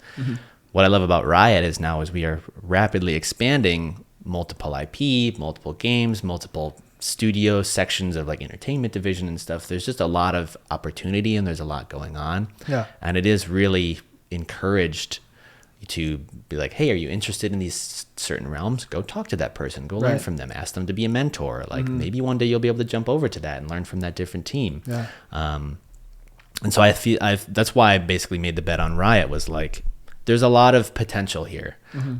Even if I landed up in a spot that, that I didn't like, which I do like what I do now, but it's like, it's like, I don't have to find a new company to go work for, and I don't have to move to a different city. It's like, cool, I can move to the next building or whatever, and we're still in the same company. Yeah.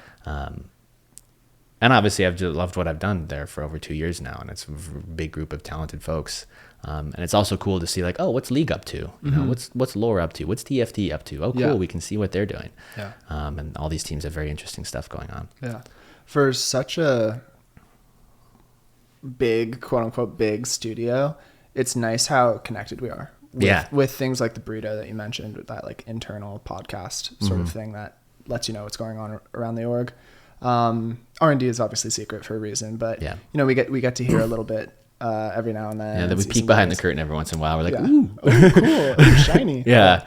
But League, TFT, Wild Rift, Legends of Runeterra, Valorant, right? There's so much happening, and like you said, the opportunity to go seek out somebody who's working in that job that you want to have one day, or that person who just seems really fucking smart and you want to like learn from. Yeah. I mean, God, I've had mentors for 5+ years, like 6 months into my job, it's like, hey, can I have a one-on-one with you? And it's like, I've had a monthly with them for the last 5 years, Yeah. And they've taught me so much, and that's so cool. Yeah. I'm so appreciative of that. And I think it's a testament to Riot. And now we're drinking the Kool-Aid, but that's fine. It's a testament to Riot to allow for that, right? Yeah. And to hire the kind of people that are like, yeah, production coordinator, come into my, not office because we don't have that, but like come sit at my desk and I'll tell you about like my experience at Halo or shipping World of Warcraft or working on RuneScape. You know, it's like, fuck yeah, this is cool. This is super cool. Yeah. I remember I met, there's a guy named Fabrice who actually just became the EP of the MMO that we're working on. Oh, nice. And I remember I sat down at a lunch table and this guy just sits down across from me. And I was just like sitting there, we're both just kind of eating silently. And I'm like, I'll talk to this guy. Like, hell yeah. I love that you did that. Yeah. I was just like, what's up, man? Yeah. It's one of the things that I'm trying to do is like, I'm an extroverted person, but my goal for this year was to try and like, but I'm also shy. So my goal for this year was just to be like, I'm just going to say hi to random people. And just that's great. That's great. So I was like sitting there, like being shy, but I'm just like, fuck it. I'll just say hi to this guy. Mm-hmm. And we got to talking. He's like, yeah, you know, I'm actually like, I'm going to be an EP of a thing that I can't tell you about, which, you know, now is obviously public. He's the MMO. Yeah. But I'm like, oh, cool. But then he was telling me that like he was a game designer on Mass Effect for like all the original Mass Effects. And I was like, dude, those are like some of my favorite games of all time. And just like, I was like, just such an interesting and cool guy. He had so many different stories. And I remember I was like, hey man, like I'd love to keep in touch with you.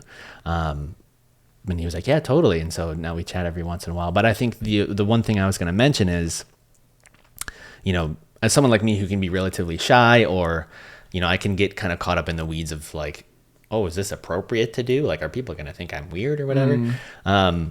The one thing that has been a huge boon to me, like you said, and I think it's intrinsic to the culture at Riot, and I would naively hope that a lot of other companies, you know, especially game studios, would accept this, but asking for someone to be a mentor, I think is something that is very underused and undervalued, I feel.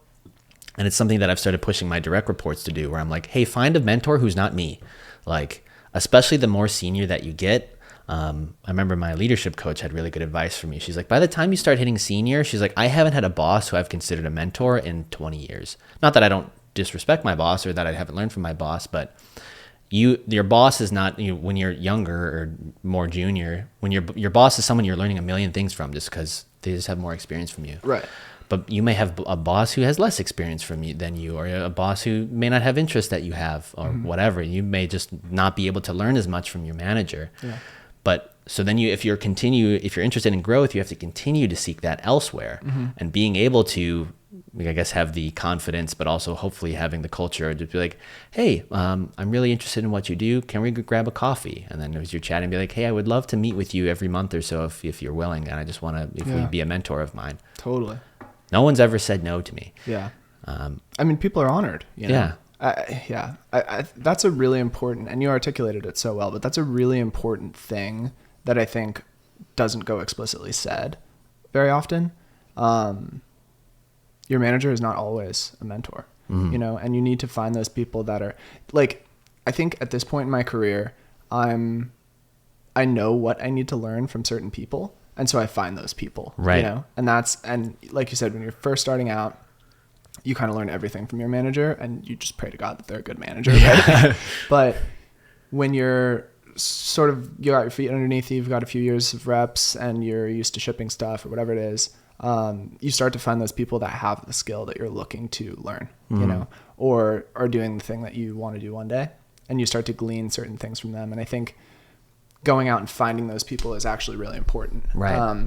And it often happens in a way that's a little bit more natural rather than like, hey, Brian, like, will you be my mentor one day? You know, but like you form a relationship with somebody, you start to ask them questions, they tell you about their job, they ask you questions, you tell them about your job, and you start to form this sort of like professional working camaraderie thing. Yeah.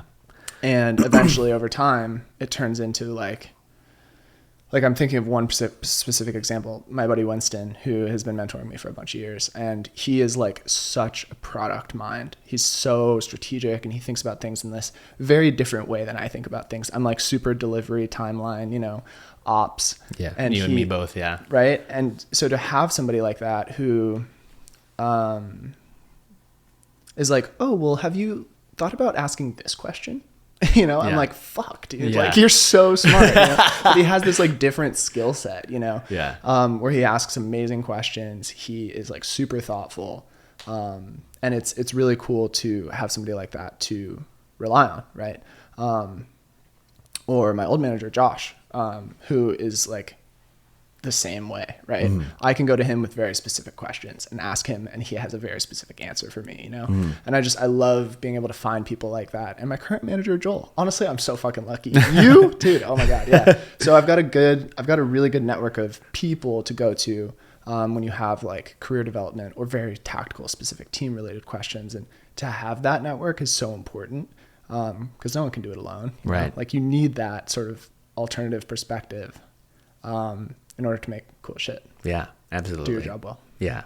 And I think, like you said, people are honored. And I think it's, if you just ask for like, hey, I would love, you know, obviously don't do this in a way where it's awkward, but like, hey, I would love to, you know, I would love to be your mentee. Like, I'd love to learn from you. Most people, unless they're an asshole, which I haven't run into, are just like, yeah, totally. And what I found too is when you kind of establish that as the relationship, even though it sounds a little bit more formal, I find that people who have at least some coaching and leading experience, they'll be like, how can I help you? Can I give you feedback on this? Yeah. Like, you know, I'm like trying to make like, I have someone who's like, oh, like, can I give you feedback on your performance plan or something like that? It's like, you're not my manager, but like totally. But yeah, I want to hear your perspective. Yeah. So all that stuff is great. Yeah. You know, I think that's really a part of, like we talked about before, of as producers, we're leaders. And I think it's always being able to know how important being in that leadership position is. And again, like we talked about, pushing yourself for growth and pushing to make yourself stronger, I think is pivotal to being a good producer, because ultimately producers are the ones who can be the face of the team. They're the ones who help the team succeed the most. They're the ones who can, you know, be a huge boon to the team. Everyone calls producers force multipliers, where it's like, if you don't have a producer, your team will probably survive, but things might suck. And if you get a good producer, they're going to make everybody's lives ideally way better. Yeah. And that's kind of the hope. Yeah, totally. Always. Yeah. And you know, we talked about this a little bit earlier, but like the different flavors of producers too, you know, like I'm thinking about my managers, I'm thinking about my mentors, and then I was thinking about John, you know, and he is such a specific shape of producer. Yeah, John Gosicki, he's got an interesting role now, but he's basically kind of production PM lead of Agents team. I don't even know what his role technically is. And I asked him, he's like, I don't even really know what you'd call my role, but like, he's basically the one who kind of comes up with who are our new agents. It's kind of the long story short, but he came from production background. So he's also helping with deliver these things. Yeah. And helping to sort of organize the producers who are doing that delivery. And even before that, he was in QA. And he's just like a storied kind of producer, you know, super Riot vet, like over a decade. And I think he has sort of found, it's funny that he's like, I don't even know what my job, you know. He's like, I don't know how to describe it. Yeah, like, and you have your title and then you have your role. And his role is maybe confusing, but his title is like principal producer characters, you know, like he's super powered. But he's found this shape of his role that I think is like so interesting, because it's not super clear cut, right, as he'll probably say, but he helps inform agents, he helps inform art direction, he helps inform like IP level stuff, you know. And it's just, I guess it's an interesting example of how as you grow in your role, your impact starts to become broader. Your depth, your skill depth is deep, but your impact is broader. And you start to, I had a mentor or somebody explain it to me pretty well, where they were like, when you're junior, you have tons of problems and they're all pretty small in scope and like solvable.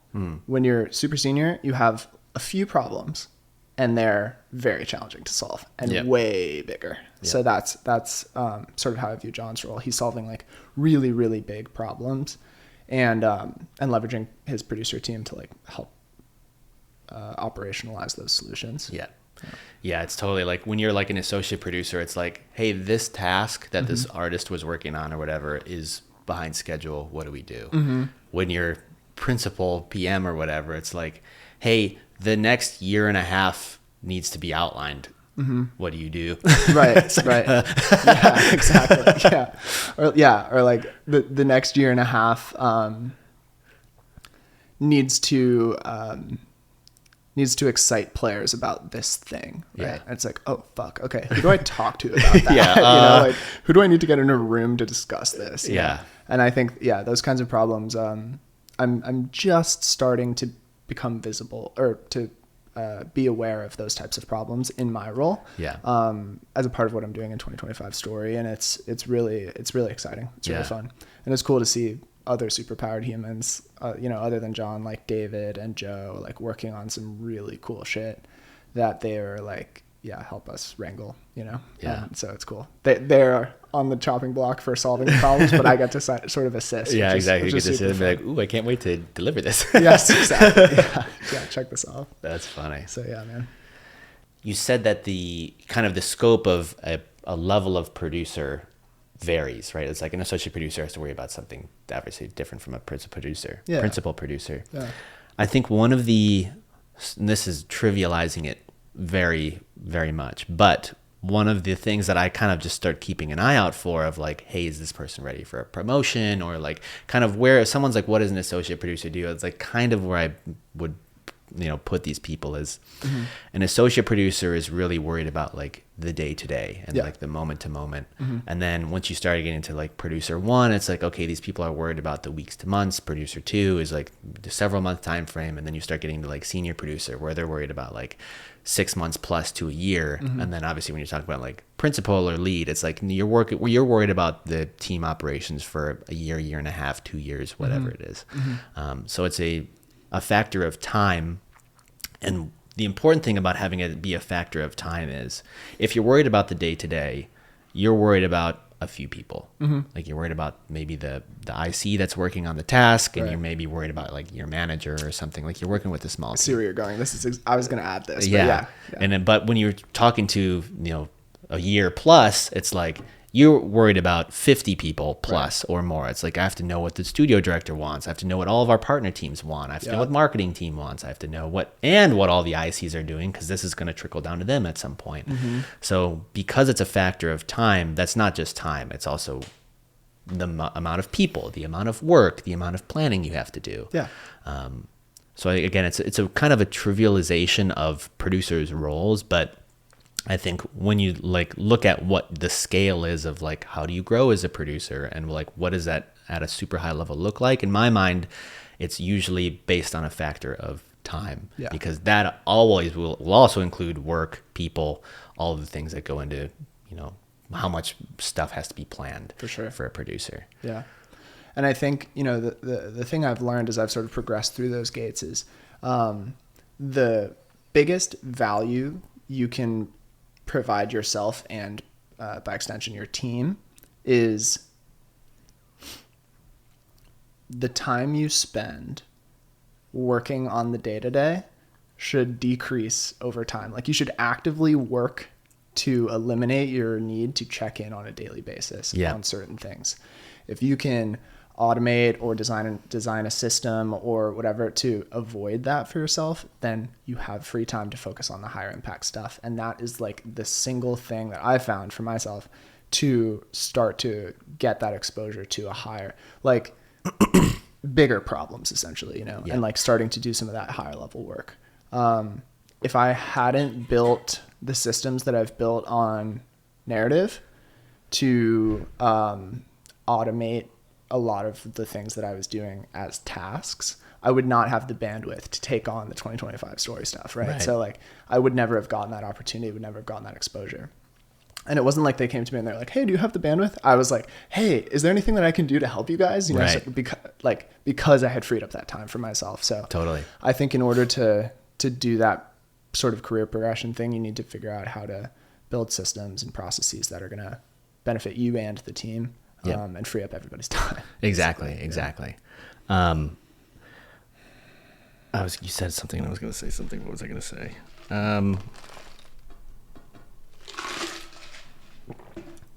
Oh, yes. What I was going to say was exactly to your point. I think one of the things that like a producer, in my mind, a good producer takes as much responsibility as possible and as little credit as possible. Like if the team's failing, it's my fault. If the team's doing great, they kick ass, right? And it's like not as, it sounds a little bit more noble than it is. And, obviously we want to give producers credit too. Like I would obviously want to give my like IC producers or like the producers around me credit. I don't want to be like, Sure. you guys, yeah. But, and you know what? I think that actually taking accountability for other people's mistakes is a slippery slope. I like understand the perspective that you're taking with that sort of like adage or advice, but I think there's a time and place, Exactly. Protecting like your ICs from small mistakes and things like that, and taking credit and taking ownership of the mistake is great. But with bigger stuff, it's usually indicative of like some larger problem, right, that maybe you shouldn't put yourself in front of. Yes. You know what I mean? And I think that's one of the things that I saw. I completely agree with you. And that's one of the things I saw on Halo was Halo we had a lot of problems. Like making Halo was very hard. I think it probably showed a little bit in the Halo Infinite product. Like it was a very tough development for many, many, many reasons. But again, one of the things that we saw was we had a lot of really strong producers on Halo. But because of this kind of thing where producers always want to help, I think one of the drawbacks, like you were just saying, is I think producers will take on too much responsibility and make themselves a hub, making themselves a single point of failure. Totally. And I think that, producers who may be deployed to a team that's struggling or a weaker team or whatever it is, will, because they wanted their team to succeed, they'll be like, oh, well, I'll just do this. And before you know it, the producer's got a million things on them, and they're not helping their team grow. Right. And I think that is something that I totally respect and understand from like a lower level producer. I did that when I was an associate, and like lower level producers, it's Makes like, you feel like you're doing work. Yeah, like I want to just do stuff. Like let me help you. Like let me just do stuff. Yeah. But there becomes a point, like you said, where now I'm a single point of failure, which is bad. Now I can't focus on the higher level stuff, which will actually help the team more, which is bad. Yeah. And ultimately my team, if I did 6 months where I did a shitload of work and they're like, Brian, this is great. You delivered so much stuff. And it's like, cool.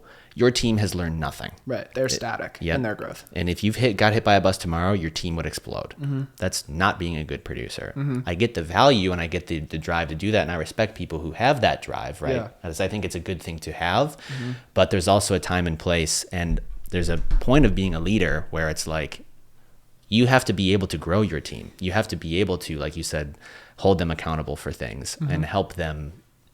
Ultimately, I think a high functioning team is, and it sounds like it's weird because I hate when people say innovate yourself out of a job because it's a little cynical in my mind. Wait, I haven't heard that though. You haven't heard that? No. Like innovate yourself out of a job? No. I think it's like, I get the point of it, but I don't know why I think it's cynical, but it's basically like just too reductive. A little reductive, yeah.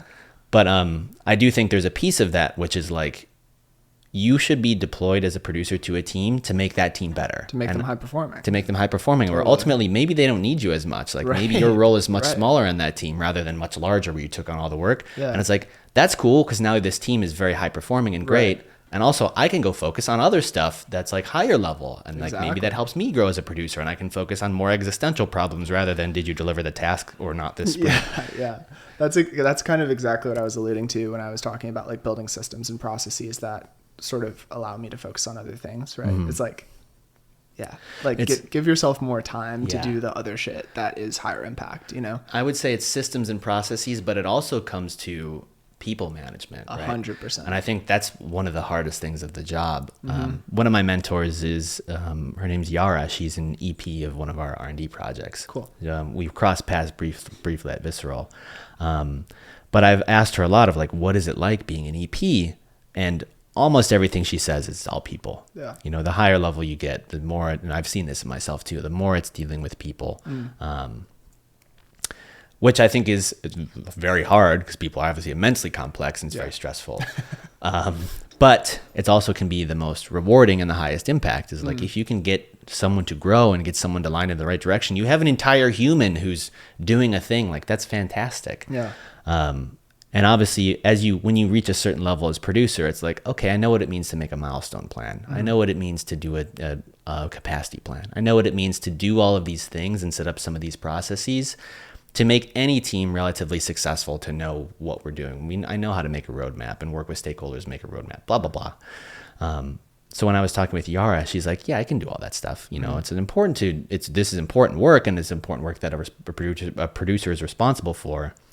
But when you do it enough, it's like, okay, I know how to do this. Like we got some pretty standards and practices of things we need to put in. Sure. But it's working with the people. Like, how do the people key into this? What is specific about the way that our team is making this creative product? Yes. Who are the people who are not getting along? Who are the people who are misaligned? Who are the people who are confused? Yeah. Who needs to report to who? Who are battling over this role? Like, that's what you're doing as an EP and as a higher level producer.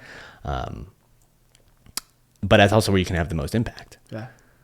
Yeah, absolutely.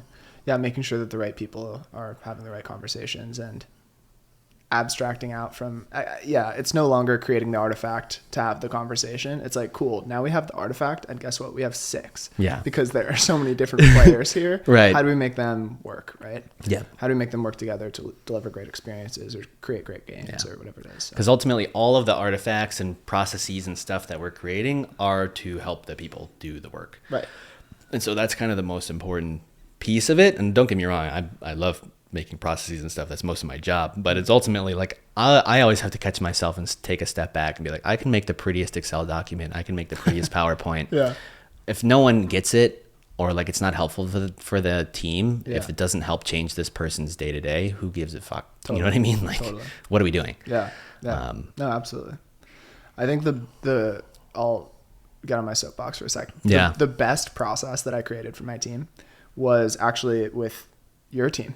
Oh, nice. It was like when we collaborate together, when we work on something. So you guys will hit us up and say, hey, we have a skin line that needs naming. And so what happens when that request is kicked off is a producer on your team will go in and fill out a form that then spits out a Jira ticket into our Jira system. And then my IC gets an email, hey, this Jira ticket was created and it was assigned to you. Go ahead and start working on it. And they always have 2 weeks because your producers are awesome and follow our SLAs. But, that is like, rather than me getting a ping from somebody going, hey, I have all these follow-up questions, whatever, send me the link, blah, blah, blah, put that into a doc, send that doc over to a writer, it's like, it's just fucking. Yeah. And I don't have to do anything. And my IC is empowered, and your producer will talk to them. And it's a great system. And simplifying the communication line. Yeah. And instilling that accountability in the parties involved, where it's not just like, I send off this request and then it gets handled, or I receive this request and then I just do the work, right? But like building that bridge so that there is that structure for communication and for collaboration and whatever it is. Yeah. It's fun. So I'm trying to do a lot more of that this year. Yeah. I think that's good. I think, the amount that a producer can automate the trivial work, because there's a lot of trivial work that producers will do. Even if you get into senior level, you still got to make user stories and tasks for people. You still got to manage their sprints or whatever it is. So you can either have an associate producer come in and help you with that, which is totally viable, and that's something that a lot of folks do. But it's also like, hey, associate producer, like you said, how can you make this easier for all of us? How can we make it so that you don't have to be doing this work that's just making Jira tickets or whatever it is? How can you be making an impact, helping run meetings with folks, connecting folks together, helping them brainstorm new cool ideas? That's where the magic happens. It's not as much in the weeds of all of our tracking, which is still important so we can have those conversations and know where the work is and deliver the work. Of course. But like you were saying, how we can expedite that and make it more accurate and make it easier to manage, easier to look at, is something that I've seen like lower level producers come in who might have engineering backgrounds or are very organized, or like, what is this we're doing? I'm going to fix this. Yeah, I had this thing that used to take you an hour. It takes me 5 minutes now. Right. Great. That is great. Yeah. That is great. And you got to love when you see that happen from somebody who has fresh eyes and has a skill set and has just come online. Yep. And in many cases is often junior, right? Yeah. And is like, well, fuck this. I don't want to do this every day. Yeah, exactly. Most of the time they're just annoyed. They're like, this is annoying. Yeah. So why do you guys do this way? Yeah. Totally. It's always great to see. Yeah. Cool, man. Cool. Any last things? Any last questions? Yeah. Is there anything you want to tell the audience at home? Oh man. Any parting words? Or where they can find you on social media if they have questions? Not a social media user. This is my first foray Wow. into sort of the public sphere. You've made the right choice. I've remained private as long as possible, but I'm on LinkedIn There you go. as Shane McDonald. If you want to shoot me a message, if you have any follow-up questions about what Brian and I talked about today, I usually try to respond to people because I am indebted to my network and people for having conversations with me to get to where I am now. So I try to pay it forward. So if you ever want to hit me up, you can do that on LinkedIn. Otherwise, I don't think you can find me anywhere else. And please don't try. And please don't try. I'm on Valorant as Riot Squimpy, so if I see you in a game, Nice. get good. What are you ranked? This season? I peaked D1, but right now I got hard reset, so I'm like gold 3 right now. So There gotta you climb go. through platinum, and then we'll be back. I got like 42 days or something like that. You're good. So You're we're gonna chilling. find it. We got it. Yeah. Cool, Shane. Thanks for coming, buddy. Thank you, Brian. Appreciate it, man. Bye, everybody.